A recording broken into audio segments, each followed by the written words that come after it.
Doctor Rakhmabai Raut झाल्या का? नाही ना? नाव ऐकलंय का कधी असं काही? नाही. आपल्या देशाचं गाजलेलं प्रकरण आहे, प्रचंड गाजलेलं पण प्रकरण आहे. आणि असं प्रकरण जे महिलांना प्रचंड कॉन्फिडन्स देऊ शकतो. आणि ही शोकांतिका आहे की आजपर्यंत महाराष्ट्र पब्लिक सर्व्हिस कमिशनने कधी रखमाबाई राऊत यांची दखल घेतली नाही. UPSCने दोनदा घेतली आहे. UPSCने दोनदा प्रश्न पाडले आहेत रखमाबाई राऊत यांच्यावर. अजूनपर्यंत MPSCने प्रश्न नाही बनवले, पण ज्या वर्षी तुम्ही एक्झाम लिहाल त्या वर्षी प्रश्न बनणार आहे, लक्षात घ्या. सो रखमाबाई राऊत, जसं मी म्हटलं, गाजलेलं प्रकरण आहे आणि महिलांना कॉन्फिडन्स देणारं हे प्रकरण आहे. काय प्रकरण आहे जरा समजून घेऊया. जन्म त्यांचा 1864चा. मुंबईमध्ये यांचे जे वडील होते डॉक्टर राऊत, नावाजलेले डॉक्टर होते मुंबईचे.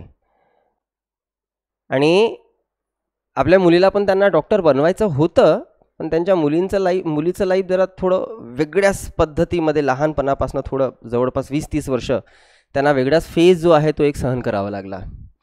त्यांचं विवाह झालं होतं जेव्हा ते 11 वर्षाच्या होत्या. 1874ची ही गोष्ट आहे. आणि ज्याच्यासोबत विवाह झाला तो व्यक्ती होता दादाजी भिकाजी ठाकूर. विवाह होत असतानाच डॉक्टर राऊत यांनी कंडिशन टाकली होती दादाजी ठाकूर यांच्यावर की बाबा, माझी मुलगी अभ्यास करते आहे, माझी मुलगी शिक्षण घेत आहे, तुम्ही पण तुमचं शिक्षण पूर्ण करून घ्या. एकदा का तुमचं शिक्षण पूर्ण झालं की मी मग माझ्या मुलीला तुमच्या घरी सोडून देईल. तोपर्यंत तुमचंही शिक्षण होतपर्यंत आणि तिचंही शिक्षण होतपर्यंत लग्न झालं आहे, पण आपापल्या घरी राहूया.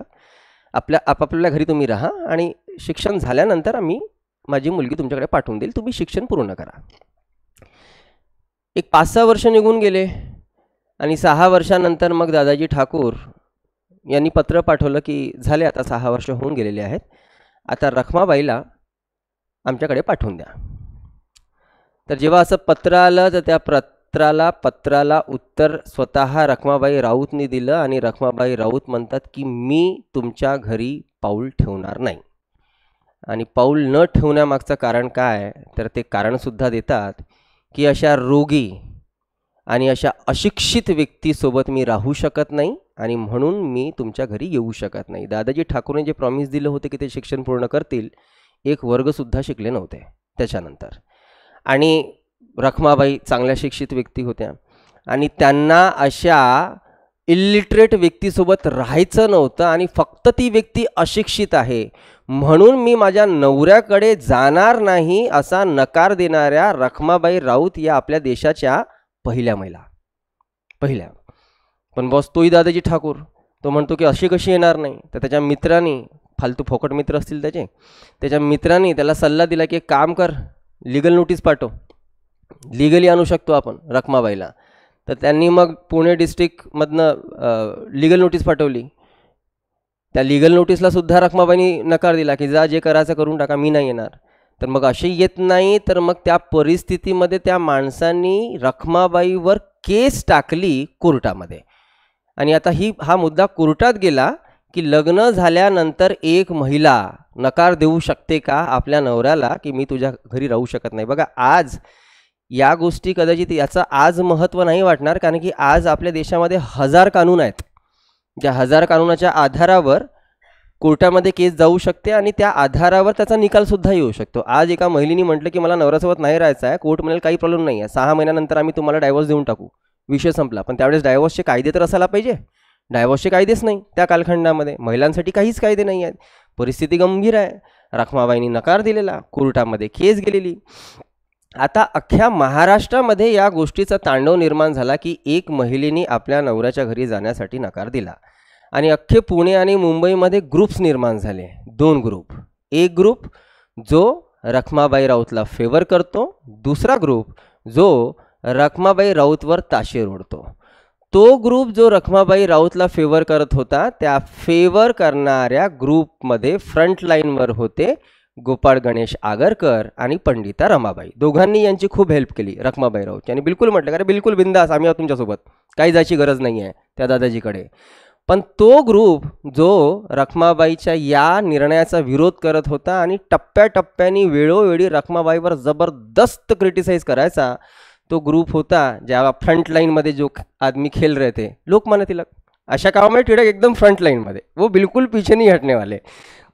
इकडे टिळकांनी एवढी टीका केली आहे रखमाबाईवर की ज्याला काय सोय नाही. चला म्हणजे आता बघा एक वेगळंच भांडण चालू, म्हणजे नवरा बायकोचं भांडण वेगळं, हे यांचं भांडणं वेगळे. म्हणजे इकडे आगरकर वर्सेस टिळक, टिळक वर्सेस पंडिता रमाबाई, हे यांचे भांडणं वेगळे. कोर्टामध्ये केस, आणि त्या केसचं वकिलीपत्र रखमाबाईचं घेतलं होतं जस्टिस तेलंग यांनी. मोठे नावाजलेले वकील होते. तेलंग यांच्या हातामध्ये वकिलीपत्र आहे. तिकडे दादाजी ठाकूरची पण बाजू चांगली तगडी होती, कारण की तो माणूस तसाही श्रीमंत होता. आणि या केसची सुनावणी जे जस्टिस बघत होते, जे जज बघत होते, ते होते जस्टिस पिन्हे.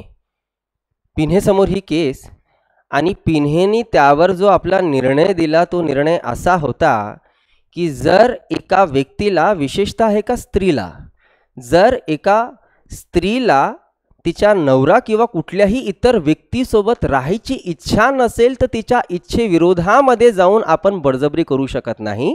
म्हणून रखमाबाई यांना दादाजीसोबत राहण्याची काही गरज नाही.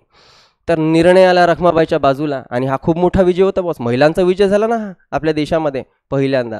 आणि आपण कुठल्या काळाबद्दल बोलून राहिलो रे, आपण तर 1900 पण नाही आलो, 1884ला होता आपण, ज्यावेळेस ही केस कोर्टामध्ये होती आणि सगळी सुनावणी विनावणी चालू होती. पण दादाजी होता बॉस. पैशाच्या जोरावर त्यांनी म्हटलं की नाही, मी केस वरच्या कोर्टामध्ये टाकील. खालच्या कोर्टामध्ये, लोअर कोर्टमध्ये आपण हरलेलो आहोत, वरच्या कोर्टात केस जाणार. त्या माणसाने टाकलं वरच्या कोर्टामध्ये केस, हायकोर्टमध्ये. आणि आपली बाजू, तो ॲडव्होकेट नावाचा एक न्यूजपेपर चालायचा, त्या ॲडव्होकेटच्या न्यूजपेपरमधनं दादाजी ठाकूर आपली बाजू मांडायची की तू कसा बरोबर आहे. तर रखमाबाईसुद्धा मागे नव्हत्या. रखमाबाईसुद्धा टाइम्स ऑफ इंडियामधनं आपली बाजू मांडायची की मी कशी बरोबर आहे. आता हे भांडण न्यूजपेपरवर येऊन गेलं. आता न्यूजपेपरवर जे आहे ते एकमेकांवर आरोप प्रत्यारोप लावले जात आहेत. आणि ही चर्चा एवढी चालली देशामध्ये की ही चर्चा आणि ही न्यूज देशाच्या बाहेरसुद्धा गेली. इंग्लंडच्या पार्लमेंटमध्ये रखमाबाई राऊत यांच्यावर डिस्कशन होऊ लागलं होतं की भारतामध्ये आता महिलांसाठी सशक्त कायदे करणे जरा महत्त्वाचे आहेत, कारण की भारतामध्ये असले केसेस जे आहेत ते वर येऊन राहिलेले. इंग्लंडचे न्यूजपेपर रखमाबाई यांची दखल घेऊ लागलेले, आणि जवळपास सगळ्याच न्यूजपेपरमध्ये रखमाबाईबद्दल न्यूज छापली जायची. आर्टिकलचं हेडिंग राहायचं द हिंदू लेडी, आणि या टायटल खाली मस्त रखमाबाई राऊतचा फेवर घेतलं जायचं तिकडल्या न्यूजपेपरमध्ये. तर अख्खं देशच नाही तर जग पेटून उठलं होतं रखमाबाई राऊत या केसच्या नावाने. पण आता हायकोर्टामध्ये केस आहे. हायकोर्टाच्या तिकडे जजनी या केसचं निर्णय देत असताना त्यांनी मनाच्या आधारावर किंवा इमोशनच्या आधारावर किंवा इच्छेच्या आधारावर न देता त्यांनी नियमांच्या आधारावर दिला, कारण की असा कुठला नियमच अस्तित्वात नव्हता की कुठली स्त्री अशी म्हणू शकेल. आणि म्हणून वरच्या कोर्टामध्ये जजमेंट रखमाबाई राऊत यांच्या विरोधामध्ये आलं की नाही, तुम्हाला जावं लागेल तुमच्या नवऱ्याकडे, तुम्ही लग्न केलं आहे तर त्याला कोणीही नकार देऊ शकत नाही, तुम्हाला जावं लागेल. रखमाबाई राऊत हारल्या. आता हारल्या, आणि मुद्दा असा आहे की चला तुम्हाला जावं लागेल, पण जर तुम्ही नाही गेला तर काय, तर नाही गेला तर 6 महिन्याची शिक्षा रखमाबाई राऊत यांना भोगायची होती. तर रखमाबाई म्हणतात की जेलमध्ये जाते मी, प्रॉब्लेम नाही आहे, पण त्या माणसासोबत तर नाही राहणार. जेलमध्ये जायला तयार आहेत, पण म्हणतात की नाही जाणार. आता मधला मार्ग कसा काढावा, कारण की यांच्यासोबतचे फेवरचे जे होते, आगरकर झालं किंवा बाकीची मंडळी झाली, त्यांना तर बिलकुल ते कोई नाही चाहेगा की रखमाबाई राऊत जेल में रहे. तर प्रयत्न तर हे राहतील की काहीतरी मधला मार्ग काढला जावा. तर ही सगळी मंडळी दादाजी ठाकूरकडे गेली आणि दादाजी ठाकूर यांना समजवण्याचा प्रयत्न केला की अरे बाबा, अरे गोमिया, तुला 10 बायका भेटतील, तू दुसरं लग्न करून टाक ना, तू तिच्या मागे कशाला लागलेला आहे. एक काम कर, तुला जेवढा काही खर्च आलेला आहे आणि अजून काही वरचा अमाऊंट पाहिजे असेल तर तो अमाऊंट, तो पैसा तू घे आणि रखमाबाईला सोडून टाक, एकदाची ती मोकळी होऊन जाईल. तू लग्न करत बस दुसरं, 10 बायका भेटतील तुला. किती पैसा पाहिजे फक्त तेवढा सांग. दादाजी म्हणते 2000 द्या. तर हे म्हणतात चालेल, काही प्रॉब्लेम नाही. यांनी तसंही फंड रेस केला होता रखमाबाई राऊत यांच्या नावाने, यांच्याकडे तेवढा पैसा होता. आता 2000 म्हणजे त्या कालखंडामध्ये 2 लाखाच्या वरची अमाऊंट झाली बरं का, प्रचंड मोठी अमाऊंट झाली आहे त्या कालखंडामध्ये. तर दादाजींनी 2000 रुपये घेऊन टाकले, प्रॉमिस नोटवर लिहून दिलं की आता यानंतर माझा आणि रखमाबाईचा काही संबंध राहणार नाही. तर त्यांनीच लिहून टाकलं तर आता प्रश्नच राहिला नाही. आणि बिलकुल इकडे 2000 घेऊन प्रॉमिसिंग नोट देऊन महिन्याभरामध्ये भाऊनी दुसरं लग्न करून टाकलं. त्याचं दुसरं लग्न झालं, रखमाबाई झाल्या इथनं कम्प्लिटली फ्री की चला बाबा एकदाचं सुटलं माणूस त्या व्यक्तीच्या याच्यातनं जाड्यातनं, आणि आत्ता त्यांच्या जीवनाचा खरा प्रवास सुरू झालेला. त्यांना व्हायचं होतं डॉक्टर, तर त्यामुळे ते आता डॉक्टरची पदवी घेण्याकरिता देशाबाहेर पडतील. इंग्लंडला गेल्या. इंग्लंडमध्ये जाऊन त्यांनी मेडिकल सेक्टरच्या बेसिक डिग्रीज घेतलेल्या. ज्या डिग्रीजमध्ये ना LRPP आणि MRCS त्या कालखंडामध्ये इंग्लंडमध्ये अशा बेसिक डिग्रीज राहायच्या. पण त्यांना व्हायचं होतं MD, आणि MD होण्याकरिता इंग्लंडमध्ये महिलांसाठी काही सुविधा नव्हती, कारण की इंग्लंडची कोणतीच युनिव्हर्सिटी महिलांना MDची पदवी देत नव्हती. विचार करू शकता. डिस्क्रिमिनेशन फक्त देशापर्यंत सीमित नाही आहे बरं का, विदेशातही सेम परिस्थिती. इंग्लंडची युनिव्हर्सिटी महिलांना MDची पदवी देत नव्हती, म्हणून यांना आता MD होण्याकरिता स्कॉटलँडला जावं लागलं, आणि स्कॉटलँडच्या ब्रुसेल्समध्ये त्यांनी ॲडमिशन घेतली, आणि फायनली तिथनं त्यांनी MDची पदवी मिळवली. 1895ला डॉक्टर झाल्या, भारतामध्ये आल्या, आणि 1895 ते जवळपास 1955पर्यंत, 1955 प्रदीर्घ काळ त्यांनी सामाजिक सेवा केली. म्हणजे त्या डॉक्टर तर झाल्या, नोकरी केली आहे त्यांनी. त्यांच्या नोकरीचा जर आपण आढावा घेतलेला तर राजकोट, सुरत, मुंबईचं कामा हॉस्पिटल, जे आजही खूप प्रसिद्ध हॉस्पिटल आहे बॉम्बेचं, मुंबईचं, तिथे त्यांनी डॉक्टर म्हणून नोकरी केली. महिलांसाठी प्रचंड काम केलेल्या. राजकोटमध्ये त्यांनी रेड क्रॉस सोसायटीची स्थापना केलेली आहे. वनिता विश्राम संस्था, स्त्रियांच्या उद्धारासाठी कार्य करण्यासाठी त्यांनी ही संस्था स्थापन केलेली. अखिल भारतीय महिला परिषदेचे, ऑल इंडिया वुमेन्स कॉन्फरन्सचे त्यांनी कार्यसुद्धा केलेले. आणि हे जे त्यांनी अमाप कार्य केले महिलांसाठी, म्हणून ब्रिटिश गव्हर्नमेंटनी त्यांना कैसर-ए-हिंद ही पदवीसुद्धा दिलेली. पण तरीही एवढे कार्य करूनसुद्धा साधारणतः देशाचा इतिहास रखमाबाई राऊतच्या जीवनाचा पहिलाच फेज आठवण करते. कोणता फेज? ज्याला आपण रखमाबाई राऊत केस म्हणतो, रखमाबाई केस म्हणतो. ठीक आहे.